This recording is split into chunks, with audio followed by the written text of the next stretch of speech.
प्रधानमंत्री मोदी के उस 3 डे शेड्यूल के बारे में बताना चाहते हैं जो भारत के बेहतर भविष्य के लिए बहुत खास रहने वाला है। प्रधानमंत्री नरेंद्र मोदी आज से 3 देशों की अपनी यात्रा पर निकल चुके हैं और वो अपने इस दौरे के दौरान कनाडा, सर्बिया के साथ साथ साइप्रस के देश में भी दौरा करेंगे।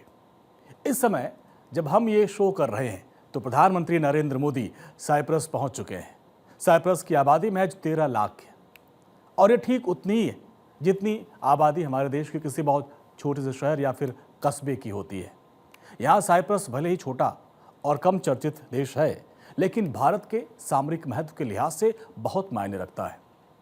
इस बात का अंदाज़ा आप सिर्फ इससे लगा सकते हैं कि ये देश पाकिस्तान के खास तुर्की का पड़ोसी मुल्क है। साइप्रस और तुर्की के बीच तनाव दशकों पुराना है। साल 1974 में तुर्की ने साइप्रस के उत्तरी हिस्से पर कब्जा कर लिया, जिसे आज भी अंतर्राष्ट्रीय समुदाय अवैध मानता है। तुर्की जो पाकिस्तान का सबसे करीबी दोस्त है, भारत के खिलाफ कई मंचों पर जैसे कश्मीर के मुद्दे पर बोलता रहा है। ऐसे में जब भारत के प्रधानमंत्री नरेंद्र मोदी का साइप्रस जाना एक मास्टर स्ट्रोक माना जा रहा है।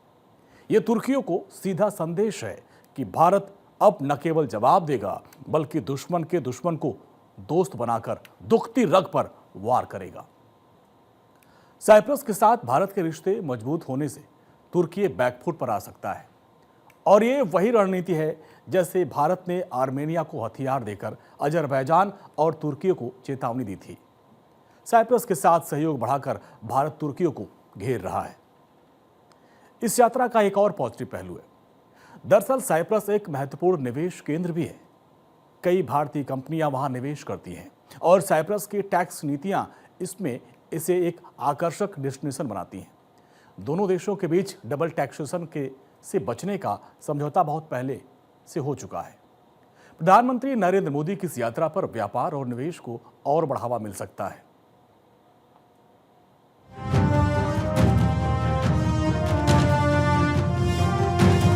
Very much fortunate and we are very excited that he is coming, and we are lucky that we got opportunity to come here and see him.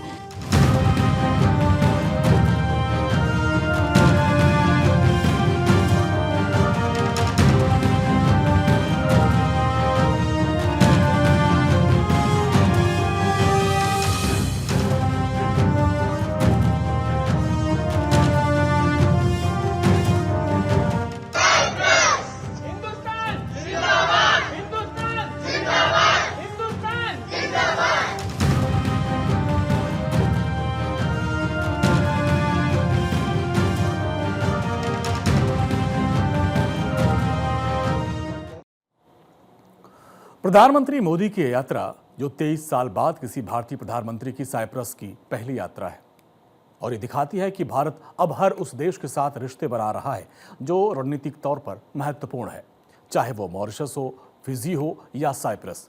Bharat छोटे देशों को भी उतना ही महत्व देता है जितना बड़े देशों को। ये भारत की वसुधैव कुटुंबकम की नीति का हिस्सा है और जिसमें हर देश के साथ समान सम्मान और सहयोग की बात करना है। अब आपको यहाँ ये भी बता दें कि इसके पहले पूर्व प्रधानमंत्री इंदिरा गांधी और अटल बिहारी वाजपेयी ने साल 1983 और 2002 में साइप्रस का दौरा किया था और इसके 23 साल बाद अब भारत के प्रधानमंत्री नरेंद्र मोदी साइप्रस पहुंचे हैं। प्रधानमंत्री मोदी साइप्रस के राष्ट्रपति निकोस क्रिस्टोडोलिस से उनके निमंत्रण पर वहां पर पहुंचे। उन्होंने इन्विटेशन दिया था। प्रधानमंत्री मोदी आज और कल यानी 16 जून को साइप्रस में ही रहेंगे, जहां साइप्रस की राजधानी निकोसिया में पीएम मोदी राष्ट्रपति निकोस के साथ बैठक करेंगे और लिमासोल में व्यापार जगत के नेताओं को भी संबोधित करेंगे। साइप्रस में भारत के हाई कमिश्नर मनीष ने कहा कि यात्रा 2 दशकों में किसी भारतीय प्रधानमंत्री की पहली और पीएम मोदी की भी पहली यात्रा है। दोनों देशों की मित्रता में एक ऐतिहासिक मील का पत्थर ये यात्रा साबित होगी। Position of that, if you see in the past visits and joint statement, this has been emphasized and reiterated. Their support for us to fight against international terrorism or cross-border terrorism. Not only the leadership here, but people in general are very excited that Sri Narendra Modi ji is coming here because he's a very popular figure worldwide. With his coming here, new dimensions of friendship will be achieved.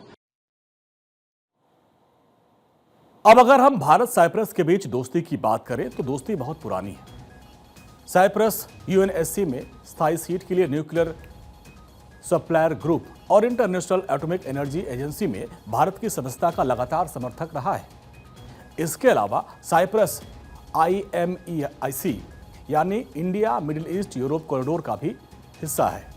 IMEC का मकसद है Bharat, middle east और Europe को जोड़ना।